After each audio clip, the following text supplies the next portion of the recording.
नमस्कार and welcome to Bharat affairs. Israel Hamas war को लेकर लगभग 9 महीने बीत चुके हैं और इसी बीच में एक अपडेट और निकल के आ रहा है कि इजराइल ने गाजा स्ट्रिप में अगेन यहां पर एयर स्ट्राइक किया है लॉन्च, जिनमें 40 लोगों की जान गई और यहां पर कहा यह जा रहा है कि 200 लोग यहां पर इंजर्ड हुए। और ये जो पूरी जो घटना है ये गाजा स्ट्रिप के नॉर्दर्न पार्ट में ये किया गया है, जिसका जो बेसिकली जो एरियाज है वो एरियाज है शिजाया, जहां पर इजराइल ने रिसेंटली यहां पर एयर स्ट्राइक करके जो हमास मिलिटेंट है इसको टारगेट करने की कोशिश की गई। आप यहां पर देख सकते हैं द टाइम्स ऑफ इजराइल का ये बेसिकली आर्टिकल्स है, जहां पर ये लिखा हुआ है कि Israeli defence forces says at least 40 Hamas operative killed as it advances in Gaza Shujaiya. और इसी को लेकर अल जजीरा, जो कहा यह जाता है कि ये इजराइल के अगेंस्ट ही हमेशा कुछ ना कुछ लिखता है, इन्होंने भी यहाँ पे ये लिखा है कि साइमल्टेनियस ग्राउंड असॉल्ट्स ऑन रफा, और रफा के बाद में अब जो शिजाया है यहाँ पर इजराइल की डिफेंस फोर्सेस अटैक कर रही है। अगर हम मैप की थोड़ी बात करें तो शिजाया आपको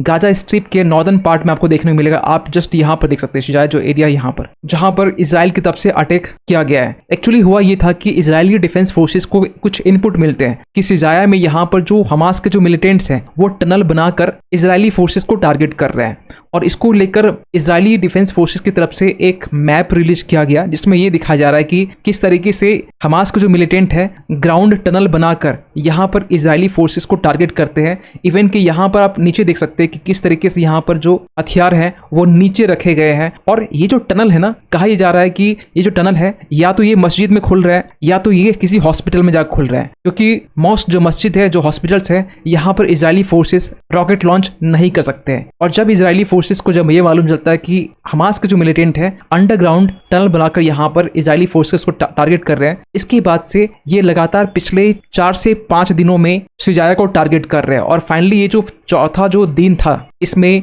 हमास मिलिटेंट को काफी ज्यादा नुकसान हुआ है। इवन कि यहाँ पर यह भी कहा जा रहा है कि जो रेजिडेंट है शिजाया के जो रेजिडेंट है जो लोकल्स है वहां पर ये कह रहे हैं कि जो बॉडीज है वो स्ट्रीट में साफ साफ देखी जा सकती है, जिस तरीके से आज के टाइम में शिजाया का सिचुएशन है। इवन इजरायली मिलिट्री ऑपरेशंस के तहत में यहाँ पर जो टेंस ऑफ थाउजेंड्स ऑफ जो पैलेस्टीनियंस हैं ये भी यहाँ से डिस्प्लेस हो चुके हैं, जिसको लेकर यूनाइटेड नेशंस ने ये कहा है कि आज के टाइम में जो शिजाया की जो सिचुएशन जो टेरिटरी की जो सिचुएशन है वो अनबियरेबल लिविंग कंडीशंस है। वहीं दूसरी तरफ इजरायली डिफेंस फोर्सेस की तरफ से ये कहा जा रहा है कि इस ऑपरेशन में शिजाया के जो ऑपरेशंस में हमारी तरफ से भी 2 जो सोल्जर्स है उनकी यहाँ पर जान गई है। और अब तक इजराइल हमास वॉर को लेकर टोटल जो पैलेस्टीनियन डेथ का जो आंकड़ा है वो 37,800 तक पहुंच चुका है, जो आज से 9 मंथ पहले स्टार्ट हुआ था 7 अक्टूबर के टाइम में। और ये लगातार कहीं कहीं रशिया यूक्रेन वॉर की तरफ से ये लंबा खींचा जा रहा है और ये लगभग 9 मंथ हो चुके हैं और ये जस्ट ये 1 साल भी कंप्लीट करने वाले हैं। और क्योंकि ये इजराइल जो ऑपरेशन चला रहा है शिजाया में ये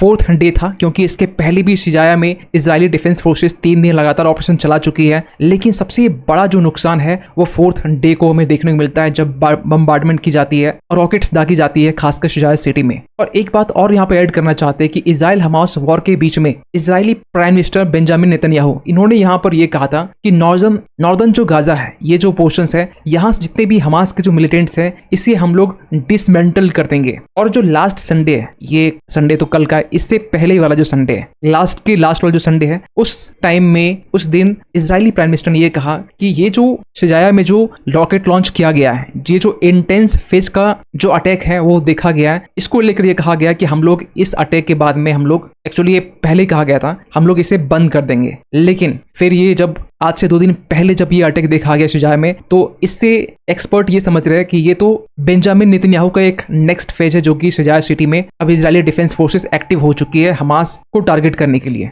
और अगर आप सोच रहे हो कि इजरायली डिफेंस फोर्सेस जहां एक तरफ राफा में इन्वॉल्व थी, जैसे कि आपको बता दें कि लास्ट मंथ की हम बात कर रहे हैं जब ऑल आइज इन रफा की जब बातें चल रही थी, जब रफा में इजरायली डिफेंस फोर्सेस यहाँ पर हमास मिलिटेंट को टारगेट कर रहे थे और उस बीच में सिविलियंस की भी जान जा रही थी, तो अचानक क्या हुआ कि यहाँ से जो मिलिटेंट है जो यहाँ के टनल में घुसे हुए थे और यहाँ बचने की कोशिश कर रहे थे, ये लोग अचानक फिर से ये नॉर्दर्न इलाका कैसे पहुंच गए। एक्चुअली जब इजराइल डिफेंस फोर्सेस वॉर की शुरुआत में जब नॉर्दर्न गाजा स्ट्रिप से स्टार्ट करती है, पूरा जो नॉर्दर्न एरियाज है इवन की सेंट्रल गाजा स्ट्रिप उसके बाद में खान यूनिस रफा तक पहुंचती है, और साथ ही साथ इसके साथ में जो सिविलियंस है वो भी डिस्प्लेस होते होते रफा तक पहुंच जाती है। और यहाँ से क्योंकि इजिप्ट का बॉर्डर है और हमास मिलिटेंट के बचने के लिए अब इन्होंने यहाँ पर से डिस्प्लेस करना स्टार्ट किया नॉर्दर्न गाजा स्ट्रिप में, और ये लोग पहुंच गए शिजाया, और शिजाया पहुंचने के बाद में सेम तरीके से अंडर टनल बनाकर यहाँ पर इजरायली फोर्सेस को टारगेट करना स्टार्ट किए। लेकिन इजरायली फोर्सेस आज के टाइम में ओनली हमास से वॉर नहीं लड़ रही है, साथ ही साथ आपको बता दें कि यहाँ पर लेबनान में जो हिजबुल्लाह एक्टिव है, हिजबुल्लाह जो कि ईरान का ही एक प्रॉक्सी ग्रुप है, ईरान का ही एक प्रॉक्सी आउटफिट कह सकते हैं। ईरान के बेसिकली 3H वेस्ट एशिया में काम करते हैं, जैसे कि 3H का मतलब कि H फॉर हमास जो कि इजराइल के गाजा स्ट्रिप में एक्टिव है, दूसरा H आपका हिजबुल्लाह जो कि लेबनान में सदर्न पोर्शंस में यहाँ पर एक्टिव है, और तीसरा होती जो कि यमन की होती है, जो कि यहाँ पर भी आपको सदर्न पोर्शंस में देखने को मिलेगा। तो इजराइल आज के टाइम में 3H से इन्वॉल्व है, लेकिन बेसिकली देखा जाए तो इजराइल करेंटली लेबनान के हिजबुल्लाह जो कि ज्यादा एक्टिव आज के टाइम में है, उनका ये मानना है कि जब तक ये गाजा वॉर है, इजरायली डिफेंस फोर्सेस जब तक गाजा वॉर को कंटिन्यू करेगी, तब तक हम लोग हिजबुल्लाह जो है इजरायली फोर्सेस के ऊपर अटैक करते रहेंगे। और दोनों के बीच में लगातार अटैक देखी जा रही है हिजबुल्लाह और इजरायली फोर्सेस के बीच में। और रिसेंटली यहाँ पर इजराइल की तरफ से ये कहा गया हिजबुल्लाह को कि अगर इजरायली डिफेंस फोर्सेस के ऊपर अटैक होती है तो हमारी तरफ से जो अटैक किया जाएगा वो अटैक कुछ इस तरीके से होगा कि जो लेबनान है वो स्टोन एज में पहुंच जाएगा। स्टोन एज यानी पाषाण काल में पहुंच जाएगा। पाषाण काल वो काल जहां पर जो हथियार थे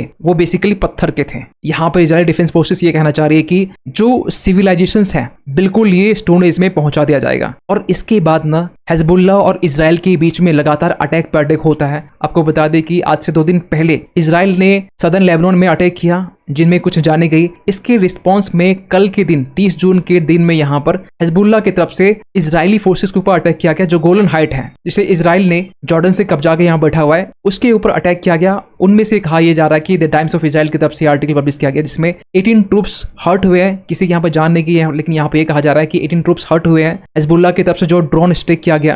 किया गया नॉर्थ इजराइल में। और अब ये कहा जा रहा है कि इजराइल इसका रिस्पॉन्स करेगा और इजराइल इसके लिए नेक्स्ट जो प्लान है वो बना रहा है। और ये कहा जा रहा है कि जो लेबनान को लेकर आज के टाइम में इजराइल अब ऑफेंसिव होने वाला है ज्यादा एज कम्पेयर टू जो हमास की हम बात कर रहे हैं, क्योंकि हमास के कंपैरिजन में जो हिजबुल्लाह है वो ज्यादा ही एक्टिव है। उनके पास में मॉडर्न वेपन्स हैं, साथ ही साथ इनके पास में इक्विपमेंट वेपन्स हमास के कंपैरिजन में कहीं न कहीं ज्यादा ही है, और जिसका एक सपोर्ट लेबनान गवर्नमेंट की तरफ से भी है और ईरान की तरफ से भी है। तो इजराइल ने यहाँ पर ये प्लान किया है कि हम लोग अब लेबनान को लेकर ज्यादा ही ऑफेंसिव होंगे, और इसको लेकर अप्रूवल और वैलिडेशंस दोनों यहाँ पर मिल चुकी है इजरायली डिफेंस फोर्सेस को। लेकिन इजराइल के इस प्लान को लेकर ईरान ने साफ साफ ये वार्निंग दी है कि अगर लेबनान के ऊपर अटैक होता है तो ये इसके बाद में इजराइल के ऊपर जो अटैक होगा ये एक विनाशकारी वॉर की तरफ इजराइल को ले जाएगा। आप यहाँ पर देख सकते हैं, Iran wants Israel of obliterating war if Lebanon attacked. साथ ही साथ यहाँ पर